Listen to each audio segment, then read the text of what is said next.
Canonical unveils Ubuntu 23.04 Lunar Lobster, a Linux distro for work and play. This is from ZDNet. So it sounds like this is their bid to be like the go-to for your work desktop and your home setup. And I think it specifically mentions that there's an expanded focus on gaming. So kind of goes into what we were just talking about. Yeah. So Ubuntu is on a 2-year release cycle. They release a new version every 6 months, right? But every 2 years, they release a long-term support or an LTS version.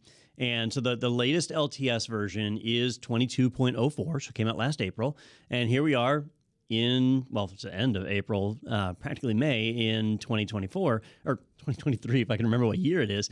So we're in an off year. The sweater's getting you. It is. Get up. So we're in an off year, so this is not a long-term support release. This is one of the short ones where they get to experiment with new features.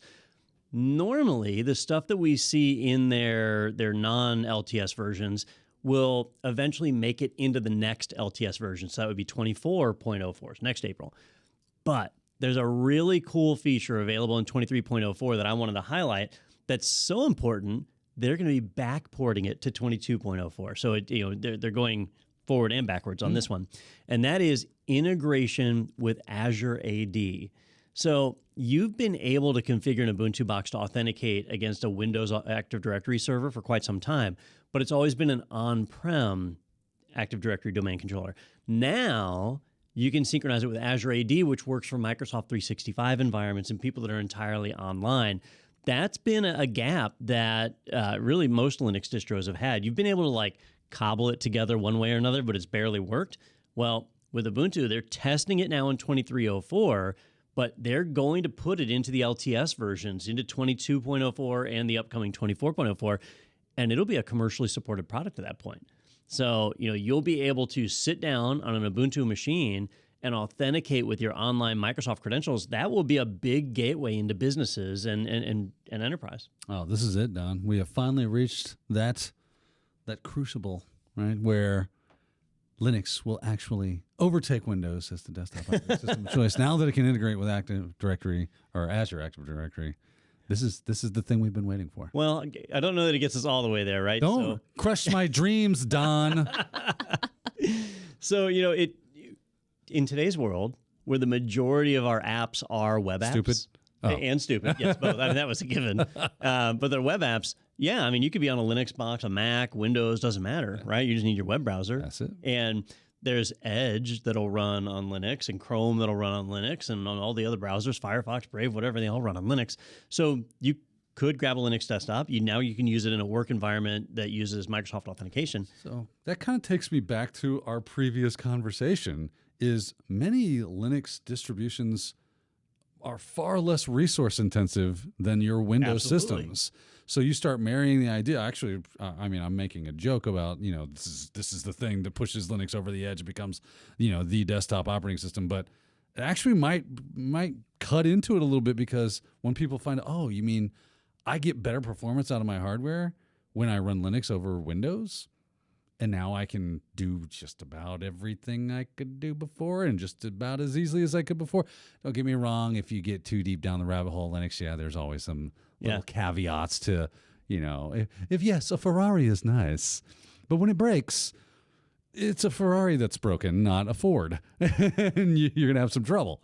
Yeah, I mean, there's a couple of gaps that Linux has that they haven't been able to overcome. So wireless drivers are not perfect in Linux. Video graphic drivers are horrible. Of their existence. Yeah, I mean, just terrible. So if you're looking for gaming or 3D performance, you've got these flaky drivers behind the scene that are sabotaging you the whole time. But for general users, I mean, you just have to look at a Chromebook to see Linux can work just fine. We'll see. I think the big deciding factor on this is going to be the Microsoft desktop applications. Right? There are things you can do in desktop Excel and in desktop PowerPoint that you can't do in the web-based versions. Yeah. And so until there's an equilibrium there, then it's still going to keep Linux away from the regular user desktop. Well, maybe in the next article.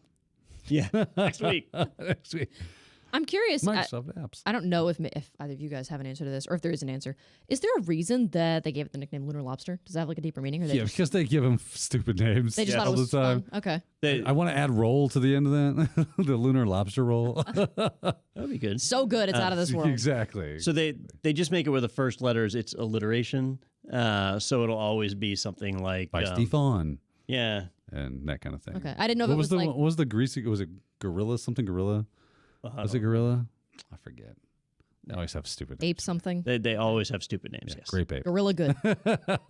I didn't know if maybe there was like a it's because we released this update when the moon was in Leo and the sun was in no. Capricorn. Like I didn't know if it had anything to do I mean, with that might be the case, but who knows? they just like. If anybody would know, I figured you guys might know. So I was just curious. That was just a curious question. But I mean, as far as everything else goes, the actual important stuff about that article that have nothing to do with the name. I don't know. It sounds like this is, like I said, I'm not extremely well versed in Linux. It's not. I don't use it. Right. I use Windows. So interesting to hear you talk about like, oh, this could be what pushes it over the edge, and like I thought you were kidding, and kind of sounds like was. you're halfway kidding, but then Yeah. you were kind of like, well, I always like to poke the bear with Don on this that whole because- episode is let's troll Sophie. Yes, yeah, that's what we do. What's the difference between this week's episode and last week's episode? They're all like that. It's all We're the gonna say same. is the troll NATO is what this is going to be. It's because I didn't watch an 80s action movies this week. That's right. why. This is my This is your payback. punishment. Yes, that'll teach you.